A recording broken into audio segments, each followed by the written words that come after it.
నమస్తే, welcome to our channel. నేను సౌజన్య. YCP అధినేత జగన్మోహన్ రెడ్డిని ఏఐసిసి అధ్యక్షురాలు సోనియా గాంధీ సంప్రదించారు.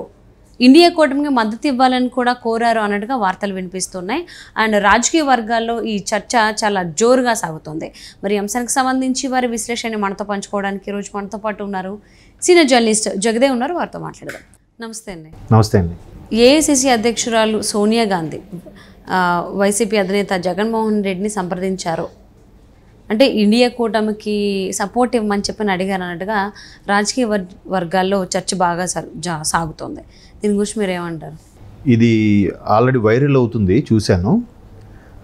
ఏదైతే ఇండియా కూటమికి కావాల్సిన సీట్లు రాలేదో, రావాల్సిన సీట్లను కూడా రాలేదో, అది ఇండియా కూటమితో ప్రధానంగా కాంగ్రెస్ చాలా ఇబ్బందుల్లో పడింది అన్నట్టుగా మనం చూసాం.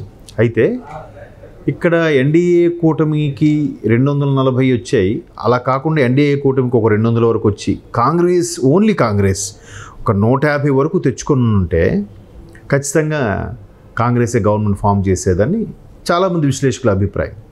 ఎందుకంటే ఒకవేళ అట్లా 150 వచ్చి వాళ్ళు ఒక 200 తెచ్చుకొని మిగతా అంతా కలిపి ఒక 220 అలా తెచ్చుకొని ఉంటే ఇదే టీడీపీ ఇదే జేడీయూ కూడా ఇండియా కూటమిలోకి వెళ్ళుండేవేమో, దెర్ ఈజ్ ఎ ఛాన్స్ అన్నట్టుగా చాలా వరకు విశ్లేషకులు చాలా వరకు వార్తలు కూడా వినిపిస్తున్నాయి.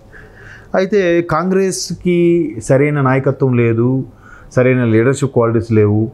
ఎందుకో రాహుల్ గాంధీ గారు పాపం జోడో యాత్రలు చేసి చాలా కష్టపడి అందరినీ ఇండియా మొత్తం మీద ఇండియాలో కూటములన్నీ కూడా కలుపుకుపోయి చాలా డౌన్ టు ఎర్త్గా నేను మా కుటుంబపరమైన పార్టీ కాదు, అది మేము చేసిందే ఇది అన్నట్టు కాకుండా ఆయన ఒక కార్యకర్తలా కష్టపడుతూనే ఉన్నాడు. ఆయన ఈవెన్ ఏఐసిసి అధ్యక్ష పదవి కూడా ఉపాధ్యక్ష పదవి నుంచి కూడా తప్పుకొని అధ్యక్ష పదవి కూడా ఖర్గే గారికి ఇచ్చారు.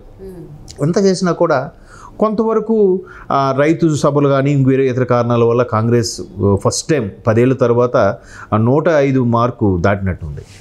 అయితే ఇప్పుడు బీజేపీలు కూడా చాలా వరకు ట్రిపుల్ తలాక్ కానీ, లేదంటే అయోధ్య మందిరం కానీ, లేదా ఆర్టికల్ 370కి సంబంధించి కానీ, ఇట్లా చాలా వరకు మిలిటరీకి సంబంధించిన బలంగా తయారవడం, నెక్స్ట్ ప్రపంచంలోనే 5వ అతిపెద్ద ఆర్థిక వ్యవస్థగా తయారవడం, అవన్నీ కూడా ఎన్డీఏ కూటమిలోనే జరిగాయి. కాబట్టి ఎన్డీఏకి అవి కొంచెం ప్లస్ అయ్యాయి.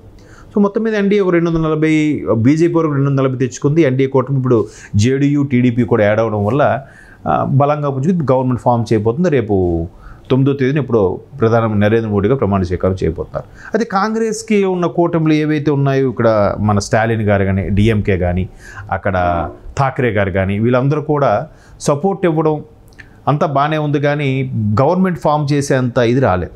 అయితే ఇంకా చిన్న చితక పార్టీలు ఇప్పుడు ఎన్డీఏలో జనసేన కూడా భాగస్వామ్యం అయినట్టుగా ఇది మిగతా చిన్న చితక పార్టీలను కూడా కలుపుకోవాలనే ఉద్దేశంలో చూస్తుంది అనే వార్త అయితే ఉంది. సో దాంట్లో భాగంగానే మరికొందరు ఏం చేశారంటే ఏపీ నుంచి జగన్మోహన్ రెడ్డి గారిని కూడా కలుపుకునే ఛాన్స్ ఉంది అన్నట్టుగా వార్తలు వస్తుంది. ఎందుకు జగన్మోహన్ రెడ్డి గారి తరపున 4 ఎంపీలు ఉన్నారు. సో ఈ 2-3 కలుపుకున్న గవర్నమెంట్ ఫామ్ చేసినప్పుడు 4 కలుపుకోవడం తప్పే ఉంది. ఆ 4 కూడా అవసరమేగా. సో జగన్మోహన్ రెడ్డి గారికి సోనియా గాంధీ ఫోన్ చేశారట, దాన్ని జగన్మోహన్ రెడ్డి గారు సున్నితంగా తిరస్కరించారట. ఇవన్నీ అటే. ఇందులో వాస్తవం ఎంత ఉందో తెలియదు, కానీ వార్తలు తెలుగుస్తున్నాయి. సోనియా గాంధీ గారు ఫస్ట్ ఆఫ్ ఆల్ ఈ కీలకమైన క్రియాశీల రాజకీయాల్లో ఆవిడ స్వయంగా ఫోన్ చేస్తారని నేను అనుకోవట్లేదు. ఎందుకంటే ఇప్పుడు ఖర్గే గారు కానీ ఇండియా కూటమి ఎంత బలంగా ఉన్నప్పుడు రాహుల్ గాంధీ గారే ఎక్కువగా పార్టిసిపేట్ చేస్తున్నారు. బట్ సోనియా గాంధీ గారు కూడా అధికార గౌరవ అధ్యక్షురాలుగా సంథింగ్ ఉన్నారు తప్ప, ఇంతకుముందు చేశారు కాబట్టి గౌరవంగా పక్కన ఉంటున్నారు తప్ప, ఆవిడ ఇంత చొరవ తీసుకొని జగన్మోహన్ రెడ్డికి ఫోన్ చేసి ఉంటారని నేనైతే అనుకోవట్లేదు. ఎందుకంటే ఇప్పుడు గతంలో జగన్మోహన్ రెడ్డి గారు జైలుకి వెళ్ళడం కానీ, కేసులు బనాయించడం కానీ, ఇవన్నీ కూడా కాంగ్రెస్ హయాంలోనే జరిగాయి. కేవలం కాంగ్రెస్ని ఎదిరించడం వల్లే ఇలాంటి కక్ష సాధింపు చర్యలుగా కేసులు బనాయించారంటారు వైసీపీ వాళ్ళు. లేదు, చాలా వరకు స్కామ్లు జరిగాయి. తండ్రి రాజశేఖర రెడ్డి గారి హయాంలో ఉన్నప్పుడే, ఆయన ముఖ్యమంత్రిగా ఉన్నప్పుడే కొడుకు ఈ విధంగా చెలరేగిపోయి అన్నీ చేశారు అని అంటారు కాంగ్రెస్ తరపు నాయకులు.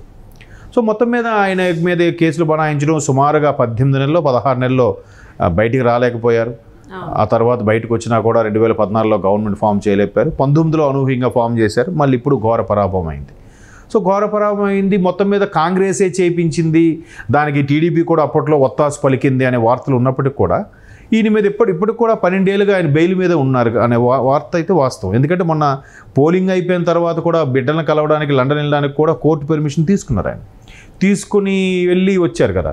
సో ఇంకా బెయిల్ మీద ఉన్నారు. అది ఇంకా ఎప్పుడు తేలుతుంది ఆ కేసు, అది నిజమా కాదా, అతని మీద కేవలం ఆరోపణలేనా, నిజంగా ఆయన తప్పులు క్విడ్ ప్రోకోకి పాల్పడ్డా అనేది ఇంకా పూర్తిగా తేలాల్సి ఉంది. సో ఈ అన్నిటి పరిస్థితుల మీద జగన్మోహన్ రెడ్డికి ఫోన్ చేశారు సోనియా గాంధీ అని అనేది మ్యాక్సిమం అవాస్తవం అని నా ఉద్దేశం. ఇన్ కేస్ చేసిన షర్మిలా గారిని సంప్రదించకుండా అయితే చేయరు. ఎందుకు, ఇప్పుడు రాష్ట్ర అధ్యక్షురాలు షర్మిలా గారు, ఒకే గూట్లోంచి వచ్చిన పక్షులు ఈ రెండు కూడా, రాజశేఖర రెడ్డి గారి బిడ్డలే వీళ్ళిద్దరు. సో ఆల్రెడీ అతను ఇదే కాంగ్రెస్ని ఎడంకాలతో తన్ని బయటికి వెళ్ళిపోయి పార్టీ పెట్టి గవర్నమెంట్ ఫామ్ చేసేది అయినప్పుడు, ఒకవేళ వైసీపీ అంత బలంగా ఉన్నప్పుడు అప్పుడే కాంగ్రెస్కి ఫోన్ చేసి ఉండేదేమో, ఏదో అయిపోయింది ఇప్పుడు మళ్ళీ మమ్మల్ని కలుపుకోండి, లేదా మీరు మమ్మల్ని వచ్చి కలవండి అనేది చెప్పు ఉండేది కదా. అప్పుడు కూడా చెప్పినప్పుడు ఇప్పుడు గవర్నమెంట్ ఫామ్ చేసే అంత పవర్ రాకపోయినప్పుడు కాంగ్రెస్ వైసీపీకి చేసింది అనుకోవడం మాత్రం సరైనది కాదని నా అభిప్రాయం. ఎందుకంటే షర్మిలా గారికి పీసీసీ చీఫ్ ఇస్తామన్నప్పుడే రాష్ట్రంలో ఉన్న కొంతమంది కాంగ్రెస్ సీనియర్ నాయకులు, ఎంతమంది కాదు, ఒక 2-3 తిరుపతి, చిత్తూరు నుంచి ఒకరు, రాజమండ్రి నుంచి ఒకరు, వీళ్ళిద్దరూ, మిగతా చాలామంది తెర వెనుక ఖండించిన, ఆ తెర మీదకి వచ్చి మాత్రం ఖండించింది మాత్రం వీళ్ళిద్దరే. బట్ ఇక్కడ మరలా జగన్మోహన్ రెడ్డి గారిని కలుపుకుపోతాము ఇండియా కూటమిలో కానీ, లేదా ఇంకొంతమంది ఇంకొన్ని రకాల వార్తలు ఏం చెప్తున్నారంటే కంప్లీట్గా వైసీపీని కాంగ్రెస్లో విలీనం చేసి అని అడగడానికే ఫోన్ చేశారన్నట్టు కూడా వార్తలు వస్తున్నాయి. కానీ ఆ వార్తల్లో ఎంత మాత్రం నిజం లేదని నా అభిప్రాయం. అది అంటే చాలాసార్లు కూడా రాజశేఖర రెడ్డి గారు చనిపోవడానికి కారణం సోనియా గాంధీని వాళ్ళే చేశారని కూడా చాలాసార్లు జగన్మోహన్ రెడ్డి ఆరోపణలు చేశారు వాళ్ళపైన. కాంగ్రెస్ నేతలు అందరూ కారకులు, ఈవెన్ నా మీద కేసులు పెట్టడానికి కూడా వాళ్ళందరే అని. కానీ ఇంకొకటి కూడా వినిపిస్తుంది ఏంటంటే 2014లో జగన్మోహన్ రెడ్డి జైలు నుంచి బయటికి రావడానికి కారణం సోనియా గాంధీనే, ఆవిడే హెల్ప్ చేశారనేది కూడా ఉంది. ఇక్కడ 2 రకాలైనటువంటి ఆరోపణలు కూడా ఉన్నాయి. ఒకటి మంచిగా అనుకోవచ్చు, ఇంకోటి చెడుగా అనుకున్నా. కానీ మరి ఇప్పుడు జగన్మోహన్ రెడ్డి ఒకవేళ ఇండియా కూటమి నుంచి ఏమన్నా పిలుపు వస్తే సపోర్ట్ చేయండి అని ఇండియా కూటమి జగన్మోహన్ రెడ్డి చేసే సిచ్యువేషన్లో ఉన్నాడా, లేకపోతే ఏంటి, లేకపోతే ఏమన్నా సీక్రెట్ రిలేషన్ ఏమన్నా మెయింటైన్ చేస్తారా, ఇంతకుముందు బీజేపీతో మెయింటైన్ చేసినట్టు? మేబీ ఇది రాజకీయాల్లో ఏదైనా సాధ్యమే. ఇప్పుడు ఏ పార్టీ అయితే కక్ష సాధింపు జరిగే ఇతనికి అరెస్ట్ చేయించింది అనుకున్నారో, ఏ పార్టీ వల్ల అదే పార్టీ వల్ల బయటకు వచ్చారని అనుకున్నారు. ఇప్పుడు చంద్రబాబు గారు అరెస్ట్ విషయంలో కూడా అదే వినిపించింది కదా. జగన్మోహన్ రెడ్డి గారు నాకు సంబంధం లేదన్నారు, బట్ రాష్ట్ర స్థాయి ఉండే ఐపీఎస్లే ఆయన మీద కేసు బనాయించి మాట్లాడారు. ఆయన సంబంధం లేదన్నాడు. ఆయన ఏమన్నాడు, బీజేపీ వాళ్ళు చేస్తుండొచ్చు, సెంట్రల్ నుంచి చేస్తుండొచ్చు అన్నాడు. అన్నప్పుడు కూడా బీజేపీలో స్పందించలేదు. మేబీ వాళ్ళు చేశారా, వీళ్ళు చేశారా? అలాగే జగన్మోహన్ రెడ్డి గారు అరెస్టు వ్యవహారం కూడా సోనియా గాంధీ కాంగ్రెస్ వాళ్ళు చేయించారా, లేదా అదే కాంగ్రెస్ వాళ్ళు మళ్ళీ విడిపించారా, ఎంతో వాళ్ళతో విలీనం అవుతుందని ఆశపడి, తెలియదు. బట్ రాజకీయాల్లో ఏదైనా సాధ్యమే. ఇవాళ శత్రువులు రేపు మిత్రులు, ఇవాళ మిత్రులు రేపు శత్రువులు. ఛాన్స్. మరి ఇండియా కూటమికి జగన్మోహన్ రెడ్డి సపోర్ట్ చేస్తారా, ఆ అవకాశానికి దక్కుతుందా లేదా?